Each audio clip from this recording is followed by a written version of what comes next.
বনাঞ্চল এৰি বন্যপ্ৰাণীয়ে আশ্ৰয়স্থল হিচাপে বাছি লৈছে জনাঞ্চল। শেহতীয়াকৈ যেন বন্যপ্ৰাণীসমূহৰ আশ্ৰয়স্থল সলনি হ'বলৈ ধৰিছে। কি হাতী কি বনৰজা সকলোৱে বনাঞ্চল এৰি আশ্ৰয় গ্ৰহণ কৰিছেহি জনাঞ্চলত। বন্যহস্তী আৰু বনৰজাৰ বাঘৰ ভয়ত ত্ৰাহি মধুসূদন দেখিছে সাধাৰণ জনতাই। বন্যপ্ৰাণীৰ ভয়ত সন্ধিয়া হোৱাৰ লগে লগেই দুৱাৰ খিৰিকী বন্ধ কৰি ঘৰত আবদ্ধ হৈ পৰে সাধাৰণ জনতা। বনৰজাই টোপনি সৰিছে মাৰ্ঘেৰিটাৰ কেটেটঙত।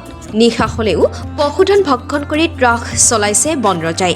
ইটোৰ পিছত সিটো পিঞ্জৰাবদ্ধ হৈছে বনৰজা। যোৱা 1 নৱেম্বৰত এজনী নাহৰ ফুটুকি পিঞ্জৰাবদ্ধ হোৱা চাঞ্চল্য মাৰ নাযাওঁতেই আজি পুনৰ এটা সন্দেহজনক বাঘৰ পোৱালি ৰাইজে উদ্ধাৰ কৰে। অঞ্চলটোত ইটোৰ পিছত সিটো বনৰজা উদ্ধাৰ হোৱাত গ্ৰাম্য অঞ্চলটোৰ সাধাৰণ ৰাইজ আতংকিত হৈ পৰিছে। অৱশ্যে বৰ্তমানলৈকে বন বিভাগৰ লোক ঘটনাস্থলীত উপস্থিত হোৱা নাই। বন বিভাগৰ লোকেহে সঠিককৈ ক'ব পাৰিব উদ্ধাৰ হোৱা পোৱালিটো বাঘৰ নে অন্য প্ৰাণীৰ। কিন্তু স্থানীয় ৰাইজে অতি শীঘ্ৰেই অঞ্চলটোত মুক্ত বিচৰণ কৰি ফুৰা আটাইকেইটা বনৰজাক পিঞ্জৰাবদ্ধ কৰি আঁতৰাই পঠাবলৈ মাৰ্ঘেৰিটা বন বিভাগৰ প্ৰতি আহ্বান জনাইছে।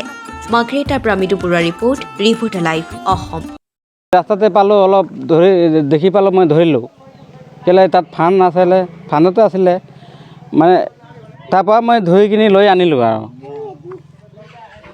এইটো বাঘৰ পোৱালি বুলি আপুনি চিয়'ৰ নেকি? অঁ চিয়'ৰ, অ'কে এছ বুলি কৈছোঁ, মানে সঁচাই হয়। মই এইটোৱে কথাটো মই আপোনাক জনাই দিছোঁ। আমি ইয়াত ধৰি পালোঁ, আমাৰ ইয়াত বাৰীত ওলাইছিলে। তো এতিয়া আমি ফৰেষ্টক কৈছোঁ এই বাঘৰ পোৱালিটো উদ্ধাৰ কৰি ল'বলৈ। গাঁও পঞ্চায়ত অন্তৰ্গত বাঘমাৰা গাঁও হয়। এইটো বাঘমাৰা গাঁৱতো আমি সেইদিনাখন ফৰেষ্টৰ বিভাগক, বন বিভাগক কৈ কিনি আমি পিঞ্জৰাটো আনিছিলোঁ, আনি কিনি লগালোঁ। কিন্তু আজি বাঘৰ জেগাত মানে পোৱালিটো সোমাই থাকিলে। এতিয়া মই অনা নহয় পিঞ্জৰাৰ পৰা এতিয়া দাদা এজনে লৈ আনিছে, তাতো এতিয়া বৰ্তমান নাই। এতিয়া বাঘৰ পোৱালি হয় নাই, এতিয়া মেকুৰী পোৱালি ইয়াত ধৰিব পৰা নাই। খটাং ক'ব পৰা, অঁ এইটো বন বিষয়াহে জানিব এতিয়া। আৰু মাজনী আছে ইয়াত, কিন্তু যদি বাঘৰ পোৱালি হয় মাজনী আছে। এইটো মাজনী কেনেকৈ আমি ধৰিব পাৰোঁ, এইটো সুবিধা আমাৰ বন বিষয়াই কৰি দিবৰ কাৰণে অনুৰোধ জনালোঁ।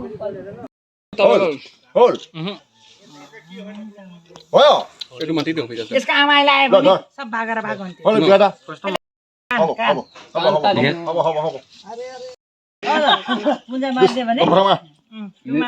বগা ষ্টাইল, বগোৱা ষ্টাইল দেখিলে বেলেগ দেখাটো বেলেগ। পাহাৰ মেকাই নোলালে হ'ল।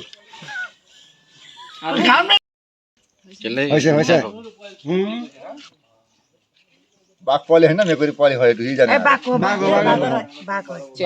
নখটো বহুত দীঘল দীঘল বাঘ পোৱালি হয়, এইটো ব্ৰাউন আছে চব। এইগুলা সব এই ৰং বাঘ পোৱালি হয়।